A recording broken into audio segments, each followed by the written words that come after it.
Welcome to Padmavathi gardening. இன்றைக்கி வீடியோவில் பார்க்க போகிறது சாமந்தி செடியில் நிறைய பூக்கள் பூக்கிறதுக்கு நம்ம இப்போ ஒரு எரு கொடுக்கலாம். வீடியோக்குள்ளே போகிறதுக்கு முன்னாடி புதுசாக பார்க்குறவங்க நம்ம சேனலை சப்ஸ்கிரைப் பண்ணிக்கோங்க. வாங்க வீடியோக்குள்ளே போகலாம். இப்போது இந்த சாமந்தி செடி நல்லா வளர்கிற சாமந்தி செடி பதியம் பண்ணது தான். இந்த பதியம் பண்ண சாமந்தி செடி வந்து நல்லா வளரணுன்னா அப்பப்போ இந்த ஃபெர்டிலைசர் கொடுக்கணும். ஏற்கனவே வேறு செடிகளை நான் கொடுத்துருப்பேன். இருந்தாலும் இப்போ புது செடி இப்போ நம்ம வளருது. இந்த சமயத்தில் கொடுத்தோம்னா சூப்பராக வளரும் பிளான்ட்டு. மொட்டு வைக்கலன்னா கூட மொட்டு வைக்கும் சாமந்தி செடியில். அதுக்கு சொல்கிறேன் நான். லில்லி பூ பூத்துருக்கு பாருங்கள், எவ்வளோ அழகாக இருக்குது. லைட் பிங்க்கு நல்லா இருக்கு பாருங்க. ரொம்ப மழை வந்ததுனால நிறைய தண்ணி பட்டு எதெல்லாம் ஒரு மாதிரி ஆயிடுச்சு. பெட்டல்ஸ் எல்லாம் அதிகமாக மழை விழும்போது பூவெல்லாம் ஒரு மாதிரி ஆகிடும். சொல்கிறேன், சப்போஸ் இடம் இருந்தால் நீங்கள் மாட்டி கூட வச்சுக்கலாம். பூ நல்லா இருக்கணும் அப்படிலாம் இருந்தால். சப்போஸ் பெரிய தொட்டியில் இருக்குது, நீங்கள் சின்ன தொட்டியில் வளர்க்கும்போது மாற்றி வச்சுக்கலாம் மழை விழாத இடத்துல. பாருங்கள், எலுமிச்சம் செடி நல்லா வளருது. சின்ன 2 செடி இருக்குது, இதில் விதை போட்டு வளர்ந்துது. இப்போ நம்ம வந்து கேரட் எது போலலாம் கொடுக்கலான்னு சொல்லிட்டு நான் சொல்கிறேன். கேரட் பீல்ஸ் கேரட் தோல் நீங்கள் சாய்க்குள்ளேயே அப்படியே வச்சிடலாம். நல்லா வளரும் செடி. அதாவது மொட்டு வரலன்னா சாமந்தி செடியில் மொட்டு வரும். அதுக்கு சொல்கிறேன் நான். இது போல் நல்லா கேரட் சீவிடணும். தோலெல்லாம் சீவிட்டு செடிக்கு யூஸ் பண்ணிக்கலாம். கேரட் தோல் யூஸ் பண்ணல அப்படின்னா நீங்கள் கேரட்டே சின்ன சின்னதாக தருகிட்டு கட் பண்ணிட்டு மிக்ஸி கப்பில் போட்டு அரைச்சிட்டு அந்த விழுது ஒரு 1/2 ஸ்பூன் வைக்கலாம்.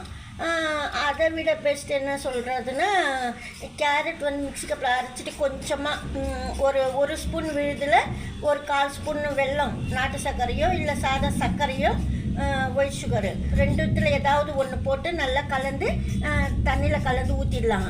ஏன்னா எல்லாமே ஊற்றுற அளவு சொல்கிறேன் நான். ஒரு பாட்டுக்கு பாருங்கள், இது இந்த சின்ன பாட்டு தான்.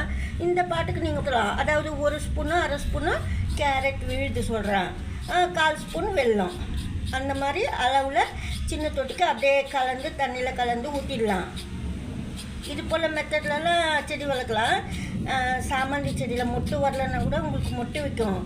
ஆல்ரெடி ஏற்கனவே கொடுத்துருக்கீங்க வாழைப்பழம் தோல்னா, நீங்கள் வாழைப்பழம் அதாவது வாழைப்பழமோ இல்லை வாழைப்பழம் தோலோ இந்த கேரட் விழுதில் சேர்த்துக்கலாம்.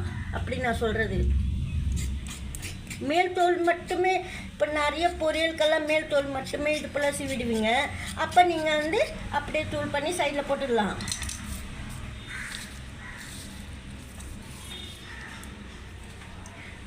நல்லா பவுட்ரு பண்ணிவிட்டு மிக்ஸி கப்பில் தண்ணி ஊற்றாமல் கூட அரைச்சிட்டு இது போல் சைடுக்காக வச்சிடணும். ரொம்ப தண்டுக்கிட்டெல்லாம் வைக்கக்கூடாது. சாமந்தி செடி வளர்கிற செடி இது. அதுக்கு சொல்கிறேன் நான். இது போலெல்லாம் வச்சுட்டு கேரட் பீல்ஸு சாயில் கவர் பண்ணிடணும். தெரியாதபடி சொல்கிறேன். அதாவது கொக்கோ பீட் இருந்தால் கொக்கோ பீட்டு, சாயில் போடுற மாதிரி இருந்தால் சாயில், அப்படி. அதாவது நீங்கள் உள்ள மண்ணில் நட்டிருந்தால் கூட மேல் பாகத்தில் கொக்கோ பீட் போட்டால் கூட நல்லது தான். ஏன்னா உள்ளேருந்து கண் எழும்பி வரும்போது லூஸாக இருக்கும். சின்ன சின்ன பிளான்ஸ் எல்லாம் எழும்பி வரத்துக்கு ஈஸியாக இருக்கும் வேர்லேருந்து. அதுக்கு சொல்கிறேன். சாயில் இருந்தால் கூட கொக்கோ பீட் மேல் சாயிலில் போட்டுக்கலாம். அதுக்கு சொல்கிறேன் நான். இது போலலாம் கேரட் பீல்ஸ் நீங்கள் சாமந்தி செடிக்கு யூஸ் பண்ணும்போது மொட்டு வைக்காத சாமந்தி செடியில் கூட மொட்டு வைக்கும். கூடவே நீங்கள் வாழைப்பழம்லாம் சேர்த்துக்குங்க. சப்போஸ் சேர்க்கலைன்னு சொல்கிறேன். இந்த வீடியோ அவ்வளோதான். நெக்ஸ்ட் வீடியோவில் பார்க்கலாம். தேங்க்ஸ் ஃபார் வாட்சிங்.